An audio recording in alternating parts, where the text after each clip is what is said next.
Hi విఎస్, నేను doctor Surender Reddy, andrologist.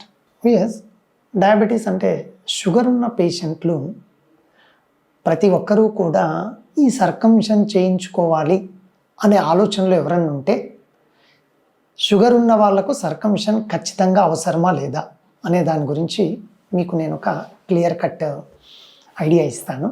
అదేంటంటే, జనరల్గా ఎవరికైతే షుగర్ ఉంటుందో వాళ్ళకి ఏమవుతుంది అంటే, because of sugar levels fluctuation వల్ల ముఖ్యంగా మగవాళ్ళకు అంగం మీద టిప్పులో ఈ స్కిన్ ఇన్ఫెక్ట్ అయిపోయి క్రాక్స్ వస్తూ ఉంటాయి. ఇదైతే విచిత్రం ఏమంటే, మీకు ఇంతకు మునుపు వీడియోస్లో కూడా చెప్పాను సార్, ఇదేదో స్కిన్ క్రాక్స్ వచ్చాయి, నేను సెక్స్లో కూడా ఎవరితో పాల్గొనలేదు, ప్లస్ హార్డ్గా పెద్ద మాస్టర్బేషన్ అయినా ఇదేం సార్ ఇట్లా క్రాక్స్ వచ్చాయి అంటే, అమ్మ మీకు షుగర్ ఉంటుందేమో అంటే, ఎవరికీ లేదు సార్ ఇంట్లో, మీరే మొదటిసారి చెప్తున్నారు అని కొంచెం ఆందోళనకు గురైన వాళ్ళని కూడా చూస్తూ ఉంటాం. ఎందుకు ఈ మాట అన్నాను అంటేను, ఆ అబ్బాయి ఏజ్ కేవలం 32 years. నిజంగా నేను చూసి, అరే బాబు నిజంగా ఉండకపోవచ్చు, అయినా మీ ఏజ్ని పక్కన పెడితే నాకు ఎందుకో ఫీచర్స్ అన్నీ అలా అనిపిస్తున్నాయంటే, విచిత్రంగా వీళ్ళకి షుగర్ పాజిటివ్ వస్తూ ఉంటుంది. సో అయితే మరి ఈ షుగర్ ఉన్న వాళ్ళలో ఈ సర్కంషన్కు ఎవరు ఫిట్? ఏమండి, ఒకటే, మీకు నిజంగా షుగర్ ఉంది, చాలా చక్కగా యూరిన్ చక్కగా పోస్తున్నారు, మీ అంగం గట్టిపడినప్పుడు సెక్స్లో పాల్గొన్నప్పుడు ఏ క్రాక్స్ రావట్లేదు, ఏ ఇబ్బంది లేదు, అసలు ఏ సర్జరీ అవసరం లేదు, సర్కంషన్ నో. నెంబర్ 2, సార్ నాకు షుగర్ ఉంది, పెళ్ళి అయిపోయి పిల్లలు అంతా బాగున్నారు, కానీ అప్పుడప్పుడు కొంచెం రెడ్డిష్గా అవుతూ ఉంటుంది, ఇదేమన్నా ఫ్యూచర్లో ప్రాబ్లం కలగజేస్తుందేమో, మీ సలహా కోసం వచ్చాను సార్ అంటూ ఉంటారు. దీన్ని ప్రొఫైలాక్టిక్ సర్కంషన్ అంటారు. ఇప్పటికేం లేదు, కానీ ఒకసారి ఎర్రగా అయిపోయి మళ్ళీ తగ్గి మళ్ళీ వస్తుందిగా, ఇటువంటి వాళ్ళు ఖచ్చితంగా చేయించుకుంటేనే మంచిది. 3వ కేటగిరీ, ఆల్రెడీ షుగర్ ఉంది, ఆల్రెడీ క్రాక్స్ ఉన్నాయి, ఇది ఇంకా నో క్వశ్చన్ హియర్, ఖచ్చితంగా వీళ్ళు సర్కంషనే చేయించుకోవాలి. కానీ మీకు ఇంత యాక్టివ్ డిసీజ్, ఇంత క్రాక్స్ వచ్చి ఎర్రగా అయిపోయి కలర్ చేంజ్ అయిపోయి ఉన్న టైంలో దయచేసి మీరు సర్కంషన్ చేయించుకోవద్దు. ఎందుకు అంటే, అది కనుక ఆల్రెడీ ఇన్ఫెక్టెడ్ ఫేజ్లో ఉంది ఆ స్కిన్ అంతా.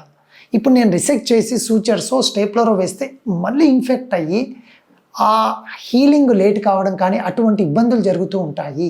మరి ఏం చేయాలి సార్ మేము? మీరు ఒకసారి వస్తే నేను ఎగ్జామిన్ చేసి ఒక 2 టాబ్లెట్స్ ఆయింట్మెంట్ ఒక 1 week 10 days పెడతాను. మీకు ఈ ఫ్లేరప్ అయినదంతా తగ్గిపోతుంది. ఎప్పుడైతే అది తగ్గుతుందో అప్పుడు యూఆర్ ఫిట్ ఫర్. ఇప్పుడు కొందరు ఏమంటారు తెలుసా, మంచి ట్యాబ్లెట్స్ ఇచ్చాడు సార్, దేవుడు సార్ మీరు అంతా బాగుంది, ఇంకెందుకు సార్ సర్కంషన్ అంటారు. అట్లా కాదండి, ఇది నార్మల్ అయినప్పుడు చేయాలని ట్యాబ్లెట్స్ పెట్టాను అంటే, సార్ మస్తు చెప్తారులే, మళ్ళీ 3 నెలలకు సార్ సార్ సార్ ఆ రోజు చెప్పారు ఏమనుకోవద్దని సార్, మళ్ళీ వచ్చింది, అమ్మా మళ్ళీ ఇప్పుడు సర్జరీ చేయండి, ఎందుకంటే యాక్టివ్ ఫేస్లో ఉంది అది, మళ్ళీ 1 week మీకు తగ్గుతుంది. ఇప్పుడు కనుక మీరు ఏముందిలే అనుకుంటే సివియర్ అయితే ఇబ్బంది పడతారు, మీరు చేయించుకోవాల్సిందే అని చెప్తాను.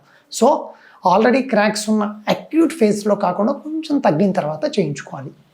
లాస్ట్ కేటగిరీ, ఒక పెద్ద ఆయన 4 days క్రితం వచ్చారు, 55 years. Sir up and down అవుతూ ఉంటుంది, HbA1c కూడా పెరుగుతూ తగ్గుతూ వస్తుంది సార్, మరి నాకు క్రాక్స్ కూడా వస్తూ ఉన్నాయి, నాకు మీరు సర్కంషన్ ఆ సూంతి లేకుండా ఇంకేమన్నా చెయ్యండి అని వచ్చారు. నేను చెప్పాను, ఏమండి మీరు ఆయింట్మెంట్స్ అవి రాస్తా తగ్గుతుంది, ఇంక అయిపోయింది కదా సార్, ఇందాక ఆయన అన్నట్లు ఈయన కూడా మళ్ళీ వస్తుంది అంటే, ఎందుకు లేని సార్ మళ్ళీ వస్తే మళ్ళీ చూద్దాం అనుకున్నారు. కానీ ఇక్కడ ప్రాబ్లం ఏమంటే, ఇప్పుడు ఈయన ఏజ్ ఎంత అండి, 55 years. రేపు 65-70లో ఏదో ఒక కారణం చేత రిపీటెడ్ ఇన్ఫెక్షన్ వల్ల, అంటే ఆయన భయపడో సర్కంషన్ అంటే ఇష్టం లేకుండా చేయించుకోలేదు, మనం వేరే విషయాలు మాట్లాడకూడదు ఇక్కడ, మొత్తం టైట్ అయిపోయి కంప్లీట్ యూరిన్ వచ్చే ఛానల్ కూడా అప్పుడప్పుడు బ్లాక్ అయ్యే అవకాశం ఉంటుంది. అందుకనేసి ఆయన క్లియర్గా చెప్పాను, ఏమండి తగ్గిన వెంటనే చేయించుకోండి అన్నారు. నెక్స్ట్ వీక్ ప్లాన్ చేశారు, అది వేరే విషయం. సో కాబట్టి మీకు షుగర్ ఉండి ఇంకా సర్కంషన్ నిజంగా అవసరమో లేదో అనుకుంటే, నేను క్లినికల్గా ఎగ్జామిన్ చేసిన తర్వాత మాత్రమే మీకు ఒక కరెక్ట్ ట్రీట్మెంట్ అనేది సజెస్ట్ చేస్తాను.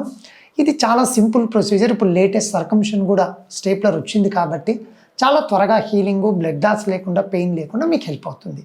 Thank you. ఎస్, మీరు తీసుకునే అదే మందులు, అదే నాణ్యమైన మందులు, కానీ సగం ధరకే. అవును, మెడ్ ప్లస్ బ్రాండ్స్ పై 50 to 80% తగ్గింపు.